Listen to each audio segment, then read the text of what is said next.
Bonjour à toutes et à tous les gars, j'espère que vous allez tous très bien. Aujourd'hui on se retrouve, le Bitcoin est environ aux 62 500 $. On a bien eu le petit mouvement baissier à court terme qu'on attendait. Maintenant la vraie question ça va être est-ce qu'on va continuer cette tendance baissière en 2 jours pour aller chercher un nouveau plus bas sous les 57 000 $ ou alors un petit retracement pour par la suite aller chercher un nouvel ATH. Donc voilà, c'est le dilemme de cette semaine. Et je pense qu'on aura pas mal de signes cette semaine qui nous dira si oui ou non on va aller chercher un nouveau bottom ou un nouvel ATH. Bien sûr, quand je dis nouveau bottom, c'est sous les 57 000 $. Dans cette vidéo, on ira voir beaucoup d'altcoins. En premier, on ira voir bien évidemment Bitcoin. Ensuite, on ira voir Solana, Tao, Ethereum, FET, Link. Donc j'espère vraiment que la vidéo vous plaira. Si c'est le cas, n'hésitez vraiment pas à la liker, à vous abonner. Si ce n'est pas déjà fait, n'oubliez pas de rejoindre le canal Telegram ainsi que le groupe Telegram directement en description, ainsi que de me rejoindre sur mes autres réseaux également en description. Je vais vous partager mon scénario à très court et moyen terme. J'espère que ça vous plaira, je vous souhaite un bon visionnage. Allez, on est parti.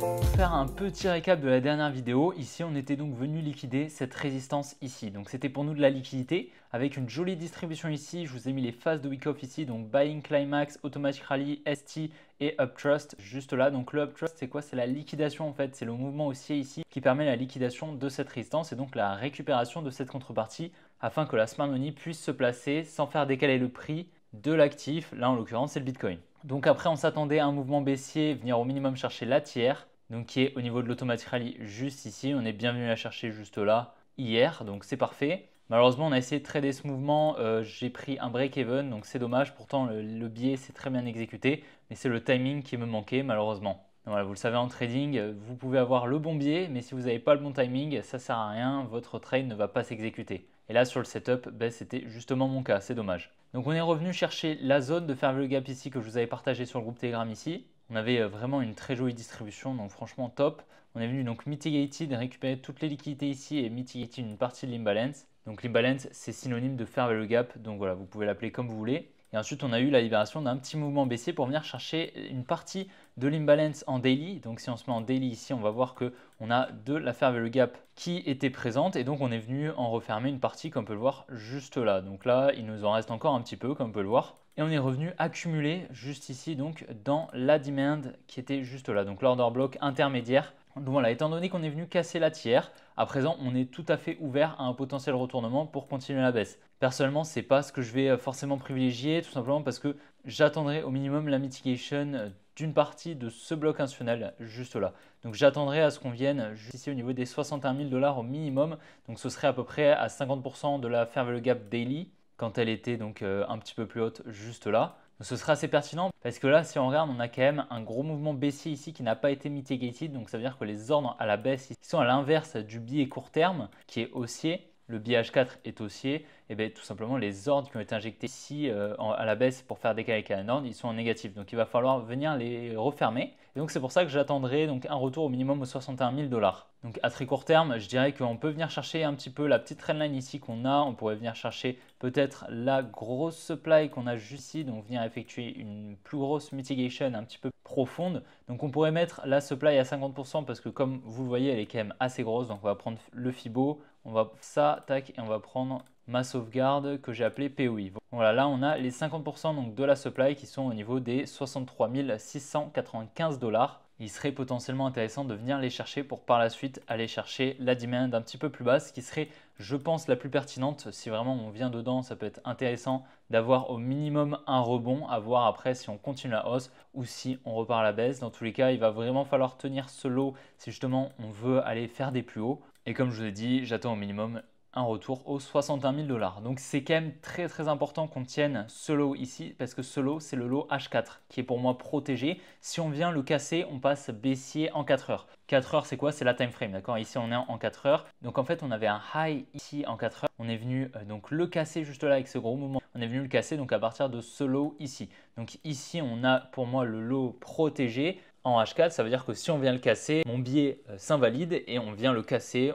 On change la structure, on devient baissier en 4 heures. Donc c'est très important de le tenir parce que vous le savez, la petite time frame exécute la plus grande time frame. Ça veut dire qu'on va toujours commencer à shift la structure en lower time frame. Donc là, on est aussi en 4 heures. Si on veut qu'on aille shift la structure, donc changer de structure en higher time frame, il va falloir continuer à rester bullish en 4 heures. C'est pour ça qu'il va vraiment falloir qu'on tienne ce lot. Si on tient ce lot, très bien, on risque possiblement pour le moment d'aller chercher un nouvel ATH parce qu'on est bullish en 4 heures. Et vu la récupération de liquidité qu'on a eue ici, c'est tout à fait cohérent qu'on effectue une plus grosse réaccumulation en higher time frame. Ok, c'est possible. Par contre, si on vient à continuer la baisse avec le gros transfert main forte, main faible ici qu'on a eu, qu'on protège ici ce futur high H4 et à ce moment-là, c'est notre high H4 et on continue la baisse, on vient casser ce low, on shift la structure, on devient baissier en 4 heures et on continue la tendance baissière en 2 jours que je vais vous montrer juste après, ben là à ce moment-là c'est pas bon, on ira chercher beaucoup plus bas, probablement les 52 000 $.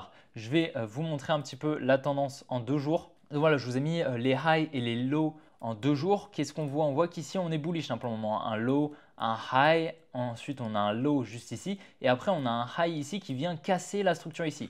Donc en fait avec ce low qu'on avait là, donc là on est en 2 jours, donc une bougie est égale à 2 jours de cotation. On vient en fait shift la structure, on vient changer de structure, on devient baissier en 2 jours. Là on effectue donc un high, on a un low juste là, on a un high, puis un low juste là et on aurait potentiellement un high ici pour continuer la baisse. On serait donc sur une tendance baissière clairement, ok. Et donc pour le moment on n'a pas changé de structure tant qu'on n'est pas venu chercher ce high ici. Si on vient chercher ce high, on change de structure et on devient bullish. À ce moment-là, c'est très bullish et dans ce cas-là, on viendra chercher très rapidement un nouvel ATH. Si en revanche, ce n'est pas le cas et qu'on continue la baisse, comme je vous ai dit, on devrait continuer la structure baissière en higher time frame parce que vous le savez, la structure en higher time frame est plus importante que la structure en lower time frame. Elle change beaucoup moins, d'accord? Il y a beaucoup moins de fluctuations, ça c'est dû à la fractalité. Si vous souhaitez en apprendre un petit peu plus sur la définition d'une structure, la définition d'un biais, d'un order flow, je vous invite à aller voir la vidéo que je vais vous mettre juste en haut à droite de votre écran. C'est une vidéo où je vous explique justement comment définir un high, un low, une structure haussière, baissière avec l'inducement, la fractalité et tout ça. Donc voilà, je vous invite vraiment à aller la voir, c'est assez important et assez utile dans votre analyse de tous les jours. Donc pour le moment, comme je l'ai dit, on est baissier en 2 heures, haussier en 4 heures. Donc il va vraiment falloir surveiller tout ça et cette semaine, je pense, va être décisive dans ce choix du marché à aller plutôt au nord ou au sud. On venait d'avoir un petit peu d'inflow sur les ETF, comme on peut le voir, du 3 au 6 mai. Malheureusement, comme on peut le voir, depuis le 7 mai, donc hier, on a des inflows négatifs, donc ça veut dire des outflows sur les ETF. Donc voilà, l'entrée de liquidité sur les ETF a été que temporaire. Maintenant, il va falloir surveiller est-ce qu'on continue à avoir des liquidités qui sortent des ETF. Et à ce moment-là, les gestionnaires des ETF vont devoir vendre des bitcoins. Et donc, ça pourra entraîner une pression vendeuse sur le bitcoin. Et donc, on continue à une baisse. Ou alors, on reprend un inflow positif sur les ETF. Et à ce moment-là, on pourra aller chercher un nouvel ATH. C'est quelque chose qu'il va falloir surveiller également. Ça pourra nous donner un petit peu une idée de ce qui se passe sur les ETF. Solana également assez intéressant. Donc pour le moment, on est actuellement sur un bottom ici au niveau des 118 $. On était venu donc liquider cette trendline et liquider les deux grosses trendlines en higher time frame juste là en venant en fait les liquider, c'est-à-dire passer dessous puis les réintégrer, donc récupérer la liquidité, la contrepartie pour que la smart money puisse se placer justement sans faire décaler carnet d'ordre, ce qui lui a permis ensuite donc d'injecter ses positions en achat et de faire décaler carnet d'ordre à la hausse. Si on regarde un petit peu, on a quand même des equal high juste ici, donc assez clean. Qu'est-ce que ça signifie? Ça signifie qu'on a de la liquidité ici, en fait une résistance pour la dumb money qui est elle-même présente juste en dessous d'une supply assez pertinente ici au niveau des 170 $. Donc vous pourrez potentiellement venir la chercher, c'est quelque chose qui est possible. Est-ce que justement on a le bottom qui est posé? Je ne sais pas, mais pour le moment la supply ici me paraît être quand même une bonne target. Maintenant à court terme pareil, on a des equal low, on pourrait totalement continuer un petit peu la baisse comme le fait le Bitcoin et comme il devrait le faire, venir chercher un petit peu plus bas. Donc voilà, ça va dépendre pas mal de Bitcoin je pense. Mais actuellement, on est quand même sur un espèce de range ici, comme on peut le voir. Et donc, si on vient à liquider la hausse, puis distribuer en lower time frame, réintégrer cette résistance, casser la structure, il serait possible ensuite de venir chercher les lows ici. Donc, on va surveiller ça quand même, mais on a pas mal de liquidité au nord et on a quand même toujours ces equal lows ici, donc ce petit support ici qu'on a avec ces deux lows juste là. Donc voilà, on va surveiller ça. Pour le moment, on est, comme je l'ai dit, dans un range, donc des liquidités au nord, des liquidités au sud. Donc ce n'est pas forcément le meilleur setup pour se placer avec du levier en l'occurrence. Le Tao qui était selon moi assez bullish parce qu'on était venu donc chercher ce gros support, donc pas mal de liquidité. Je m'étais placé ici dans cette demand, on avait eu une jolie accélération haussière. Malheureusement, comme vous pouvez le voir, on a retracé la quasi-totalité du mouvement. Je m'attendais à un petit retracement pour venir potentiellement chercher cette demand juste ici, donc cet order block haussier, et bien malheureusement on l'a transpercé. On est venu au final chercher cette demand juste ici. Donc on est quand même assez bas. Il faudra surveiller ce que va faire le Bitcoin. Pareil, on pourrait potentiellement continuer une structure baissière à ce moment-là. Ce serait assez dommage, d'accord, vu qu'on s'est quand même assez massivement placé ici. Mais bon, j'ai toujours des liquidités et je pourrais toujours me placer un petit peu plus bas. En plus de ça, on avait la confluence avec cette trendline ici qui avait été liquidée. et donc ça nous offrait vraiment une superbe entrée. Malheureusement, au vu de ce qu'il est en train de faire, il est possible qu'on vienne par la suite liquider ce lot. Donc on va rester prudent et on va surveiller ça bien sûr. Dans tous les cas, on est toujours sur des très bons prix pour avoir injecté sur le Tao. Honnêtement, l'entrée est superbe, je pense. On était dans un niveau détenant énormément de contreparties, donc la smart money s'est probablement également placée ici. Donc ça veut dire que c'est une entrée qui était littéralement pertinente. Comme je vous le dis à chaque fois, c'est bien mieux de se placer pendant que ça baisse plutôt que quand ça monte, d'accord? Donc notre entrée a été pertinente et je vais la hold durant la suite du bull run, je pense. Ethereum, tout comme Solana, il crée pas mal de liquidités ici au sud. Je vous l'avais partagé il y a un moment déjà. Donc on était venu donc récupérer les liquidités, tous les stop loss et les liquidités présentes donc sous ces lots juste là. Mais en fait, la liquidation est assez petite, donc il est possible en fait que ça recrée un support avec de la liquidité. En plus de ça, on est revenu ici distribué dans la supply que je vous avais partagé la dernière fois qu'on avait analysé l'Ethereum. Une très jolie supply qui détenait de la fair value gap, juste là qu'on est venu parfaitement combler la totalité. Donc franchement très joli et un très joli biais haussier qu'on avait depuis la cassure de ce support. Donc franchement assez content, on avait une création d'une trendline juste là. Ça aurait été assez bullish si on venait donc la liquider comme on a fait ici. On a eu une accumulation qui a au final été une redistribution lorsqu'on était venu chercher la trailing range. Juste là, si on descend un petit peu en time frame, je vais vous montrer. Mais donc voilà, on voit bien qu'ici on avait donc un selling climax, un automatic rally, un ST et un STB juste ici qui a permis la liquidation de ce petit support juste là. On est venu donc liquider la trailing range et puis on est venu redistribuer, continuer cette baisse. Donc c'est assez dommage parce que là, vu l'accumulation qu'on avait, on était donc dans cet order block juste là. Donc franchement, on aurait pu littéralement continuer la hausse. En plus, la liquidation de la trendline, franchement, c'est top. Malheureusement, on a redistribué et donc à présent, il serait tout à fait possible qu'on vienne par la suite liquider ce lot, venir chercher ces equal lows et possiblement continuer la baisse. C'est pour ça qu'il va falloir quand même être prudent, mais là honnêtement le setup est quand même assez clean pour continuer une baisse en tout cas, du moins on fait quelque chose comme ça. On aurait un high ici, même un high ici avec un nouveau high potentiellement ici, ok? Donc là on viendrait effectuer la mitigation de ce high et on pourrait continuer la baisse. Donc c'est pour ça qu'il va quand même falloir être prudent et voir ce que va nous faire le Bitcoin. Mais là honnêtement, bon voilà, on n'a plus trop de liquidité au nord. Honnêtement là sur l'Ethereum on a quasiment plus de liquidité au nord, tout comme sur le Bitcoin. Là, on était tout venu chercher ici avec ce high. C'est pour ça on en a, je pense, plus au sud. Donc ça pourrait potentiellement nous attirer justement vers une direction plutôt vers les 2670 $ qui serait une demand assez pertinente sur l'Ethereum. Le fait de fetch et high exécute pas mal notre biais pour le moment. On est bien venu protéger ce high et on est venu donc effectuer la mitigation de cette supply assez profondément en plus de ça. Donc c'est la supply de la belle distribution qu'on avait eue au-dessus de la grosse trendline où le transfert entre la main forte et la main faible avait eu lieu. On l'avait parfaitement anticipé lorsqu'on était au-dessus de la trailing range juste ici. Donc on attendait bien ce mouvement, on venait créer pas mal de liquidité par contre qu'on est donc venu récupérer ici, donc tous ces rails ici étaient de la liquidité. Ce qu'on remarque également c'est qu'on a toujours ici donc ce support juste là donc qui détient de la liquidité. Est-ce qu'on va venir le chercher? Eh bien franchement ce serait possible. Comme on peut le voir on a quand même beaucoup plus de liquidité au sud qu'au nord tout comme sur les autres actifs qu'on a analysés juste avant. En plus de ça, on vient créer pas mal de structures ici qu'on ne vient pas liquider. Un petit peu comme ce qu'on faisait ici, comme on peut le voir, on avait une, deux, 3 et 4 structures qui tenaient. On est venu les chercher toutes, potentiellement ensuite continuer la baisse. Donc là, comme on peut le voir, on a donc 1, 2, 3 et 4 structures qui tiennent également. Donc il serait possible également de venir les chercher et donc de créer une plus grosse structure baissière comme cela pour par la suite venir chercher le lot ici sous les 1,6 $ sur le fait. Mais c'est surtout toutes ces liquidités, surtout ce gros support qui est conforté avec ce lot juste là qui me font un peu d'œil. Donc ça m'étonnerait qu'on les laisse pour continuer la hausse. C'est pas impossible, d'accord, mais honnêtement ça m'étonnerait. On va quand même falloir surveiller ça. Par contre, si on vient à casser ce high, je pense qu'on partira à la hausse. Donc voilà, c'est pour ça, il va quand même falloir surveiller tout ça. Et je pense que même si on vient chercher ce high, il sera très probable ensuite qu'on vienne chercher celui-ci. Étant donné qu'on a eu un gros transfert entre la main forte et la main faible qui a eu lieu ici, ça m'étonnerait qu'on ne protège pas ces positions si on vient à continuer la baisse. Par contre, si le fait veut continuer la hausse, à ce moment-là, on viendra casser ce high. Et donc ce sera un signe haussier, un signal haussier si justement on vient casser ce high au niveau des 2,63 $. Pour le moment, tout comme sur le Bitcoin, on est en higher time frame sur une structure qui est complètement baissière. Ok, pareil, on est actuellement en 2 jours, donc une bougie est égale à 2 jours. Et vous voyez, on est clairement sur une structure qui est baissière pour le moment. Et on attendrait donc possiblement un retour sous ce lot pour effectuer une plus grosse structure, possiblement weekly, comme cela, pour par la suite ensuite continuer la hausse pour la suite du bull run. Très intéressant honnêtement le setup surfait. Vous savez, c'est un projet que j'aime beaucoup et qui est selon moi très prometteur. Donc si on a des zones d'achat encore plus basses, c'est super. Personnellement,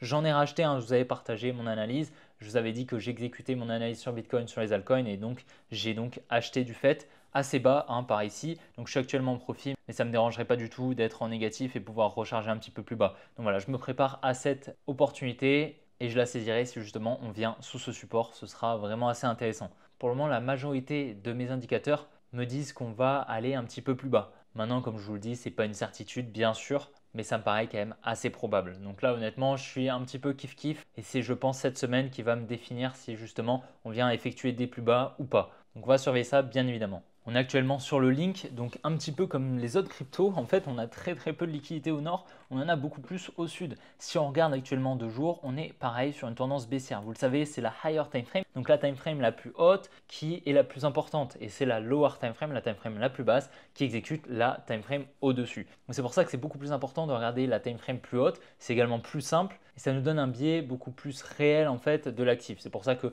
l'investissement spot est plus simple que le trading, vous vous doutez bien. Parce qu'il faut prendre moins de time frame en compte. Et donc on est là actuellement en 2 jours sur le Link, on est actuellement sur une tendance baissière, on a ici un gros support qui a été conforté ici. Donc on est venu chercher un petit peu de stop loss ici, mais franchement je pense que ce n'est pas suffisant honnêtement. Je pense qu'on va venir chercher potentiellement ici ce gros support. Ce qui est très intéressant également sur le Link, c'est cette grosse accumulation. C'est d'ailleurs une accumulation qui m'avait permis d'acheter du Link au bottom du bottom, à quelques pips du bottom honnêtement. Là j'étais là donc au 4.8, j'avais mon ordre qui a été fait. Franchement magnifique accumulation, donc un selling climax, un automatic rally, un secondary test juste là pour créer ce support qui avait déjà été conforté précédemment avec une résistance. On avait une magnifique trailing range qui détenait la liquidité. Bon voilà, magnifique avec un STB juste là qui venait liquider ce support. Donc c'était une analyse que j'avais déjà depuis un moment.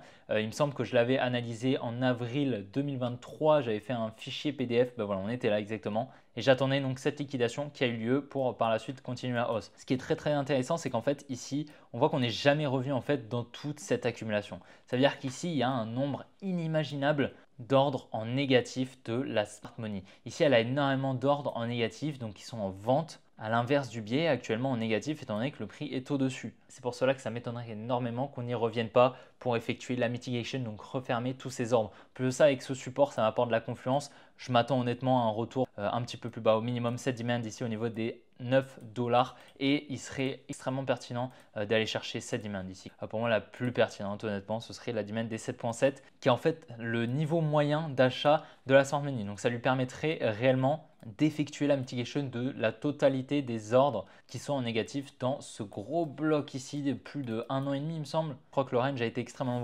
535 jours. Donc, voilà, il y a forcément des ordres en négatif de la smart money qui n'ont pas été refermés. C'est pour ça que je m'attendrai à un retour dedans pour effectuer la mitigation et lorsqu'on viendra en fait sous cette tiers au niveau des 9.5 $, ce sera un très bon niveau pour racheter du Link selon moi. Du moins pour de l'investissement spot. En plus, si on regarde un petit peu en lower time frame, on vient de liquider une très grosse trendline juste là en passant au-dessus et en distribuant. Ce serait tout à fait pertinent à la suite de venir chercher ces deux lots juste ici. On était quand même venu chercher ici ces liquidités. Donc voilà, selon moi, ce serait quand même assez pertinent. Par contre, si on vient chercher ce high, il serait potentiellement possible de continuer une tendance haussière à court terme. Mais bon, franchement, la probabilité est selon moi assez faible sur le Link, du moins qu'à moyen terme, je pense que dans l'année, on reviendra dans l'accumulation que je vous ai montré juste avant au niveau des 9.5. Pour moi, je pense que c'est quasiment inévitable pour continuer une hausse sur le Link. On remarque également qu'on est venu chercher toutes les liquidités ici au-dessus de ce high. On est revenu ici dans cette supply. Magnifique franchement. Je pense que le high ici est protégé là à court terme. Celui-ci également je pense. Et qu'on va venir je pense continuer la tendance baissière à moyen terme en 2 jours. Et donc voilà les gars, j'espère que la vidéo vous aura plu. Si c'est le cas, n'hésitez vraiment pas à la liker, à vous abonner si ce n'est pas déjà fait. N'oubliez pas de rejoindre le canal Telegram ainsi que le groupe Telegram directement en description. La vidéo a été un peu longue. J'espère que ça ne vous a pas ennuyé. On a vu vraiment pas mal d'altcoins, donc j'espère que votre biais est peut-être un petit peu plus clair. Je vous ai partagé tous mes arguments et mes analyses donc sur ces actifs. J'espère que ça a pu vous éclaircir et vous aider dans vos analyses à vous et également vous apporter des connaissances que vous n'aviez peut-être pas avant d'avoir visionné cette vidéo. Si c'est le cas, n'oubliez vraiment pas de lâcher votre petit like et de vous abonner, ça m'aide énormément. Et puis les gars, on se retrouve demain pour une prochaine vidéo comme d'habitude. Allez, ciao les gars!